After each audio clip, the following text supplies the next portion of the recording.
We're officially 24 hours till kickoff inside the Horseshoe, where the Ohio State Buckeyes will be taking on the Texas Longhorns. It's number 2 versus number 1, one of the greatest matchups you'll ever see in week 1. Anthony Moeglin here tonight, hanging out with you here as we are finally just 24 hours away from the start of Ohio State's football season and inside of a jam-packed Labor Day weekend here. So if you're kicking off your weekend with me, appreciate you jumping in and getting to our channel. If you're new to the channel, we love having you here. Make sure you hit that subscribe button. We do a bunch of content all week long with preview shows, and then it's gonna get pretty heavy here over these next 24 or so hours. We'll have pregame show tomorrow. We will have postgame show, postgame reaction show. We'll have all of the press conferences from coaches and players, and then Sunday, my favorite show of the week, doing a little film breakdown, getting into the nitty gritty, the X's and O's, kind of what I live for, what I love of what the Buckeyes did. But before all that, we got a football game to play, and it's going to be one hell of a game here. And there's storylines throughout. There's so many different things that are going to take into account what we see on Saturday. I think the main one, though, is that this is not life or death for either of these teams, right? If this was the BCS era or if this was the 14 playoff era, we'd be having a totally different story, because the loser of this game would be on the outside looking in. Now, if that was the case, this game probably would not be happening because of the high risk of it. But because of the 12-team playoff, the loser of this game doesn't sign their death wish over, and as a matter of fact, still has some room for error throughout the rest of the season. So important to keep that in mind, that as we're watching this game, if it goes Ohio State's way, great. If it doesn't go Ohio State's way, obviously, Buckeye fans everywhere know that it's not the end of the season there. So it's really a good reminder to enjoy the heck out of what we'll see on Saturday. In the first place, where everybody's going to be watching, is the quarterback position. It's Julian Sayin for the Ohio State Buckeyes. It's Arch Manning for the Texas Longhorns. And both of these kids are going to get their first opportunity to show what they've got and do so in the biggest stage. And for Arch, this is not his first start. He's got a couple starts under his belt, certainly the biggest one. And he actually got some time last year against the Ohio State Buckeyes in the Cotton Bowl. Many folks will remember that one, where he actually took a run to the right side and maybe his second or third play, and I think Caleb got him good. Or no, it was Lathan Ransom laid the stick on him, actually forced a fumble, but Texas ended up recovering. But regardless, that's his lasting memory of this Ohio State matchup, of this Ohio State team, and he's going to be looking to prove that, hey, all of the hype surrounding him is warranted. And to do so, I think, for Arch, from just a pure quarterback perspective, I think his goal, at least early on in the game, is keep Texas in it. And we'll get to this here in a little bit. Really not sure what the Ohio State defense is going to look like. You kind of know the personnel. You certainly know that Caleb Downs is out there and Sonny Styles, and we'll get into a little bit of those details here in a moment. But you don't know what Matt Patricia is going to be bringing to the table. It's his first game as a college defensive coordinator. He's coordinated a handful of Super Bowls, so he's done it at the highest level, but never at the college level. And that's going to be a big thing. So for Arch, it's going to be keep your team in it early and don't turn that football over. And when it's time to make a big play, show that you can be that type of guy. On the flip side of things, on Ohio State's side, for Julian Sayin, man, what an opportunity. I remember back to last year when Will Howard got his first start for the Buckeyes. It was against Akron, and I remember him in the post-game press conference talking about, because he didn't look sharp early. He's like, I was like looking around the stadium. I was like looking at my uniform, like, damn, I'm wearing scarlet and gray. I got my teammates are the Ohio State Buckeyes. I'm playing in the Horseshoe. There was an element of like, wow, this is really cool. Unfortunately for Julian, that'll have to wait till next week against Grambling, because he's got to be really, really good really, really quickly. And for him, Coach Day said it a couple weeks ago, right? He said, just win. That's the goal. That's just one more point than Texas. It don't got to look great.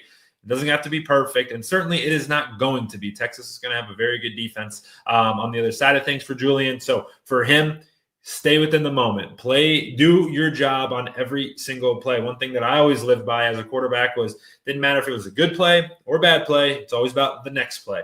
For me, it's good play, bad play, next play. That's all that matters. Whatever happens, just a couple seconds ago is gone. You can't get it back. Whether you threw a perfect ball to Jeremiah Smith, for a 50-yard gain, or you took a sack, or you threw an interception, that play is gone. Get to the next play and make sure you're executing on those next plays. I think it'll be really cool seeing the dynamic between two young starters, Julian Sayin and Arch Manning, two guys with a ton of hype, two guys that are looking to take the college football world by storm. Then this is just a big rematch, right? This is just 4 or 5 months ago.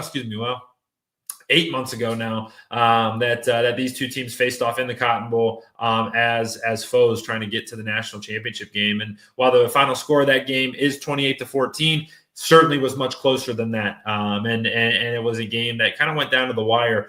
In many respects, you ask a lot of people, you could argue that Texas may have outplayed Ohio State in some certain scenarios. But two big plays for the Buckeyes were the difference. The 75-yard touchdown to Travion Henderson right before halftime, and then obviously the strip sack, Jack Sawyer getting Quinn Ewer's ball on the ground, Sawyer scooping that thing up, taking it 83 yards to the crib to secure Ohio State's spot in the national championship game. Going to be a really cool rematch, and one that is awesome for college football. Now, a matchup that I'm going to have my eyes on, a storyline that I'm going to have my eyes on, is Steve Sarkisian versus Matt Patricia.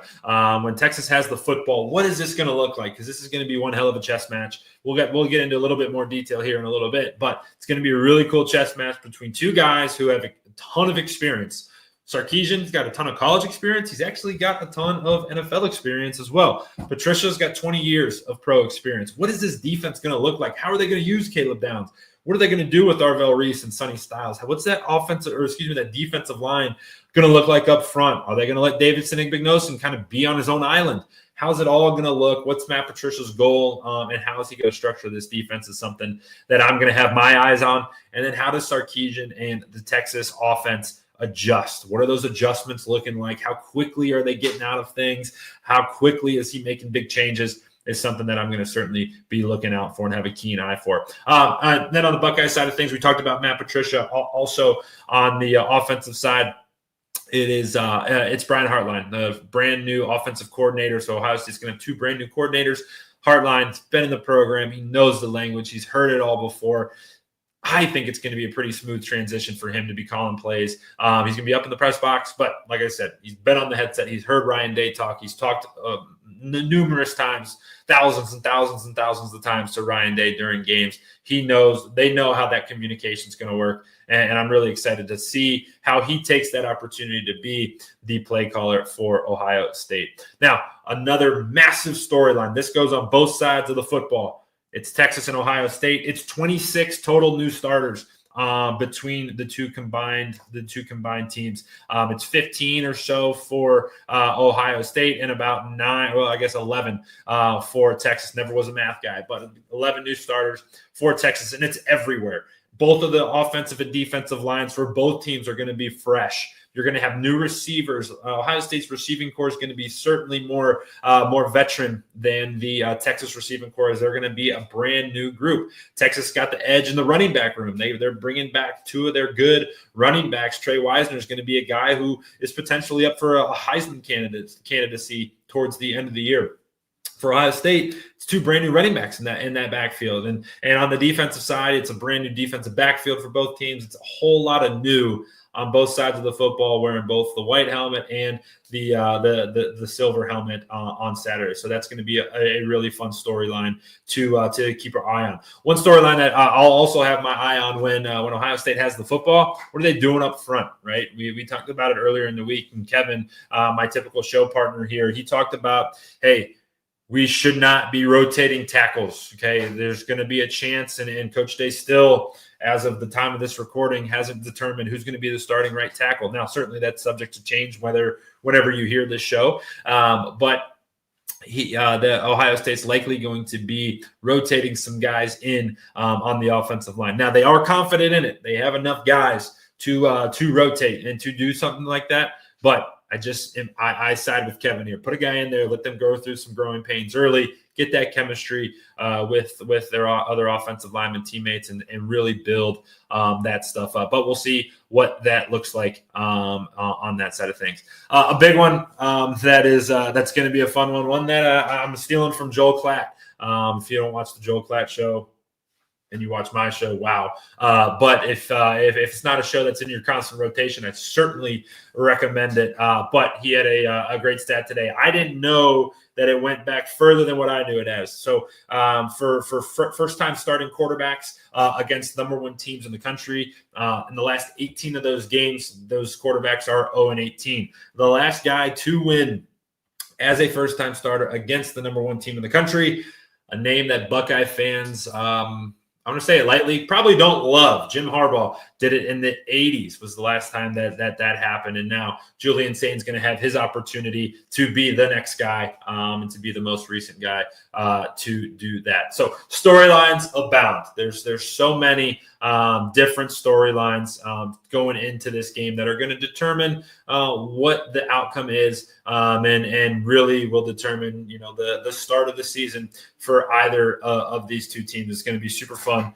to have our eyes out for a lot of them. But one of the biggest storylines that I hinted at, but I think it's going to play major dividends is what Steve Sarkisian and the Texas offense does against Matt Patricia and the Ohio State defense. Now, why is this such a big deal? In my opinion, it is because nobody knows what Ohio State's defense is going to do. Nobody does. What version of Matt Patricia is it going to look like? What tape is Texas watching from? Are they watching the 2000 and whatever Super Bowl? Are they watching AFC title games? Are they watching Patrick Chung be his kind of his Caleb Downs type guy? I have no idea. So it's going to be really interesting if you're a football nerd out there to see first and foremost, what does that Ohio State defense look like? How are they coming out? Are they where they got 3 down linemen? They got 4 down linemen. How many linebackers are they using Caleb Downs as a line of scrimmage? What are they going to be doing? And then, and Sarkisian's side of things, how is Texas going to respond to it? What are they going to do to adjust? Now, this is not uncharted waters for Steve Sarkisian. Again, this is another thing I'm taking from Joel Klatt. You look back just 1 year ago, they faced a very similar challenge.